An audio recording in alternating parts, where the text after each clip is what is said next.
What's the evidence for Daniel being the... So in a way, we have to go back and relook at each one of these issues, okay? So the first one, the a priori assumption, if you go into the text of Daniel simply with an open mind, you can go into it agnostic, simply open-minded though, and say, hey, maybe there is a God. I'm going to let the text inform me.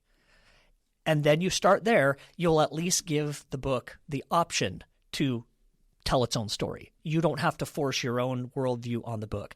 Now, I can already hear the critics saying, yeah, but Christians and Jews do this as well. Absolutely, and I agree. We come to the text with our own lenses on. I'm just saying that I think a Christian comes at least open-minded enough to say, I think there could be a God. I'm not trying to prove it. I think there could be.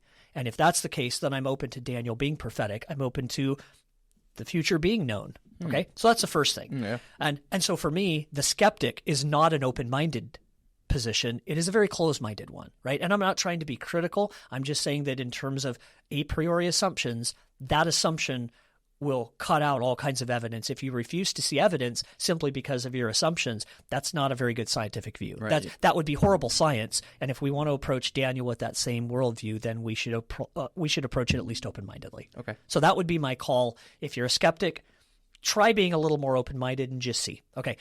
All right. The next arguments we can look at, and I'm going to take these maybe in a different order. But when we look at the story of Daniel, let's go back to the language. Starts in Hebrew, shifts to Aramaic, shifts back to Hebrew. And that's very interesting. Why would the book do that? And what kind of Hebrew, what kind of Aramaic is it that we're seeing? So I teach some Hebrew at the university here where I'm a professor.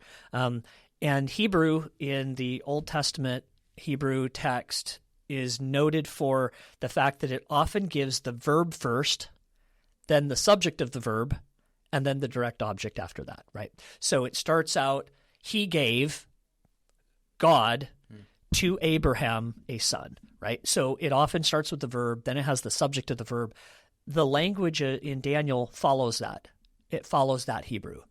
But the Hebrew that was being spoken later, and there was less Hebrew, it was more Aramaic, before the time of Jesus. But the Hebrew of, for instance, the Dead Sea Scrolls starts out with the subject and then the verb more often. So Daniel's Hebrew reflects an earlier Hebrew, not a later Hebrew. Yeah. Okay, and the Dead Sea Scrolls were written, sometime between perhaps 150, again, Maccabean revolt up through 70 AD, up through the time of the Roman conquest. And the Hebrew language there is different, even though we have some texts of Daniel in the Dead Sea Scrolls. Okay, so the Aramaic section, would Daniel have learned Aramaic while he was in Babylon? The answer is yes. In fact, when the exiles left Babylon, Aramaic was the language spoken by the exiles. We know this because the books of Ezra and Nehemiah that recount the return of the Babylonian captives, Daniel, we don't know, went with them. He might have been too old. But when they left Babylon, they spoke Aramaic.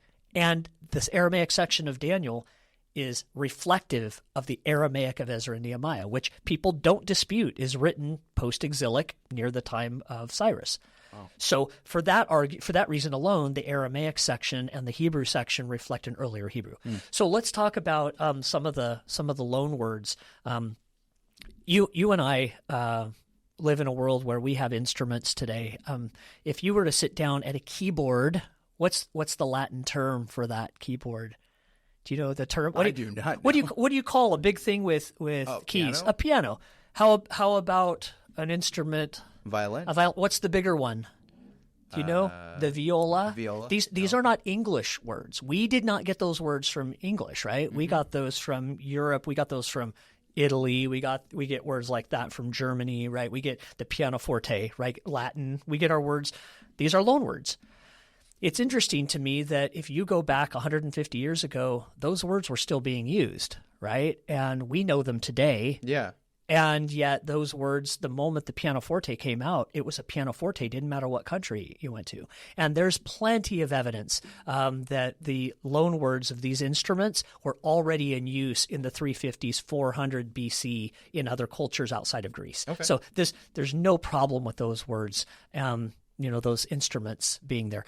And there's no problem also with the Cortesian language of the Persians being in Daniel. Daniel and his friends or in a Persian court under the reign of Darius and Cyrus. So no problem there. Wow. Yeah. Okay. So, all right. So those arguments, if you want to make it, it's blowing those things out of proportion to a degree that it's just not tenable to make your whole argument based on a few words. Right. Okay. Okay. The bigger issues are, what about the historicity? Yes. So here's where we get to really the meat of it.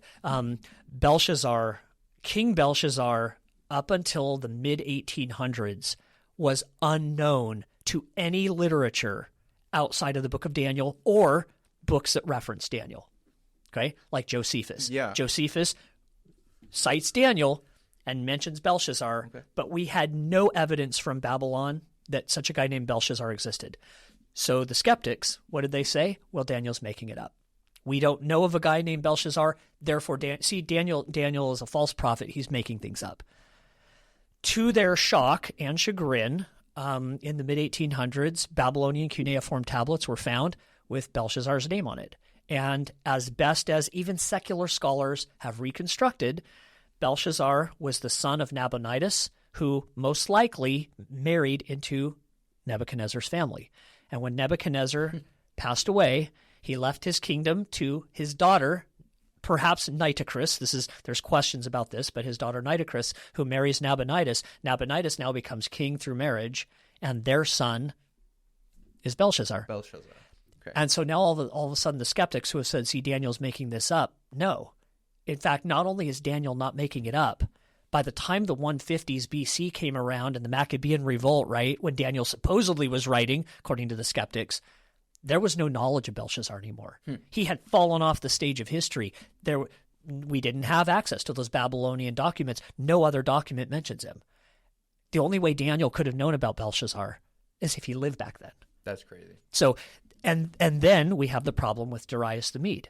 And granted, there is no name Darius the Mede as far as we can tell, but in any source, there is another Darius the Great, that's mentioned in Ezra, but not in Daniel. And so the question is, who is this guy? Was he making him up? Well, if we want to argue he's making him up, we run into the problem of Belshazzar now, because maybe a little archaeological evidence would show that we're wrong by making that point, right? Oh, Daniel's just making it up.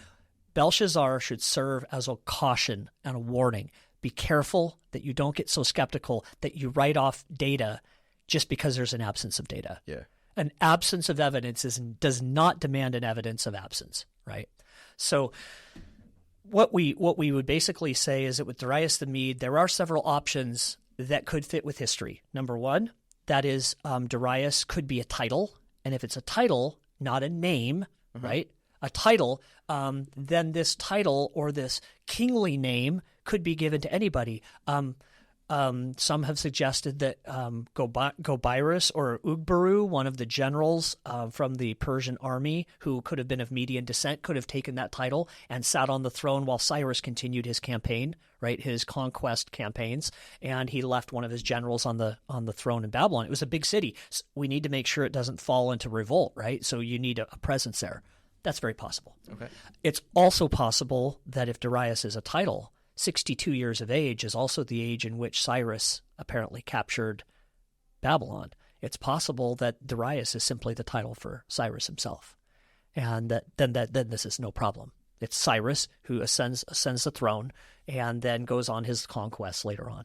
So no problem there. So I think the argument of historicity, because Belshazzar was argued that he didn't exist, and it turns out he did, we ought to be very cautious if we make the same argument about Darius the Mede. Daniel appears to know what he's talking about. And he talks about things as if he were there, and he knows things that only someone who was there could have known, like Belshazzar.